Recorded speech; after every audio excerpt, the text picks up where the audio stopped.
Updated February 27, 2019, 22 hours 46 minutes and 45 seconds. Australian media doyenne Ita Buttrose will be named the new chair of the ABC on Thursday, ending a 5-month search for a new leader for the public broadcaster. Key points. Ita Buttrose has a distinguished career in the media and is an advocate for Australians with Alzheimer's and dementia. She was not on an original shortlist for the job put forward by an independent panel. Ms. Buttrose replaces Justin Milne, who resigned in September last year. Ms. Buttrose becomes the second woman to take the reins of the ABC, after Dame Leonie Kramer in the early 1980s. Federal cabinet met in Sydney on Tuesday, and approved the appointment of Ms. Buttrose for the next 5 years. Widely regarded as a trailblazer for women in the media, Ms. Buttrose's name was floated as a candidate despite Prime Minister Scott Morrison confirming she was not on a shortlist put forward by an independent panel commissioned by the Communications Department to fill the role. David Anderson, the ABC acting managing director, said Ms. Buttrose was an eminent Australian with vast experience as an editor and media executive. Her leadership of the ABC, a highly valued and trusted cultural institution, is welcomed, he said.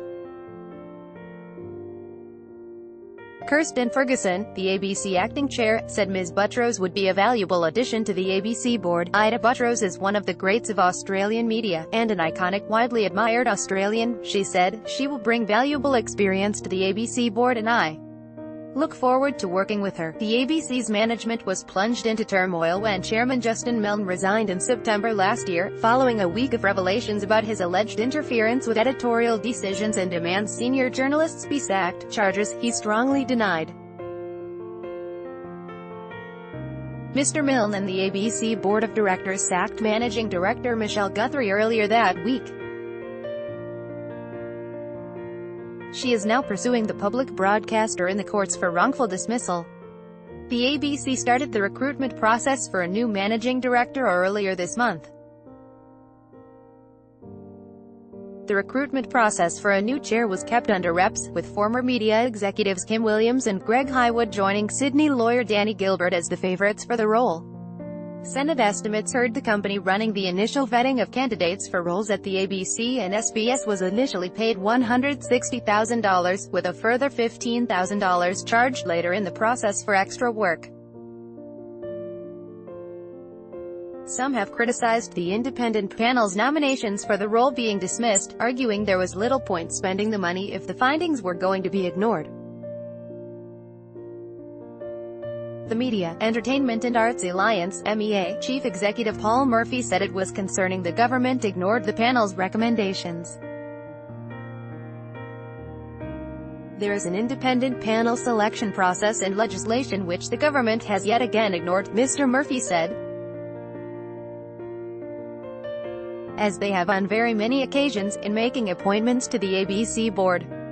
That's not a reflection on Ita Buttrose, but it's an important point we've been raising, Mr. Murphy said. The media pioneer was very highly regarded but had a big job ahead of her filling the role after last year's leadership fallout. That did cause huge concern and justifiable concern, Mr. Murphy said. That is something that the new chair is going to have to address as a priority. Buttrose brings journalism credentials to the role. Ms. Buttrose was the founding editor of Clio magazine in 1972, and later the editor of the Australian Women's Weekly.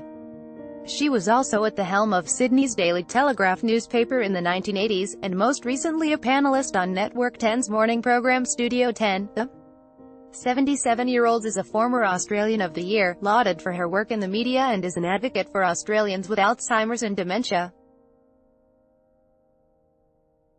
Last year, Ms. Buttrose lamented the credentials of those currently among the ABC's directors. If I look at the board, and I look at Michelle Guthrie's CV, I don't see anybody there with a lot of media experience, she told ABC's The Drum, after Ms. Guthrie's dismissal, and I think that is a failing of the board. They're very well credentialed, don't get me wrong, but there's not a lot of media experience there, and I think you must have media experience if you're going to run the ABC because of the very nature of the ABC. Ms. Buttrose also warned of the task facing future leaders of the public broadcaster, and said those filling the roles of chair and managing director must be able to tact honestly and frankly with each other. When you come into an organization like the ABC, which is very set in its ways, with some very high-profile and high-ego-driven people who have a very set point of view on what they want to do, they don't like change, she said. So anybody who comes to the organization like the ABC and has to make change is going to get a very rough ride. All media organizations have their cultures, and you either fit into it or you don't fit into it, and if you don't fit the troops, as we like to call them, make it very tough on the incumbent. Topics: ABC, government and politics, journalism, information and communication. Australia First posted February 27, 2019, 19 hours 3 minutes and 32 seconds.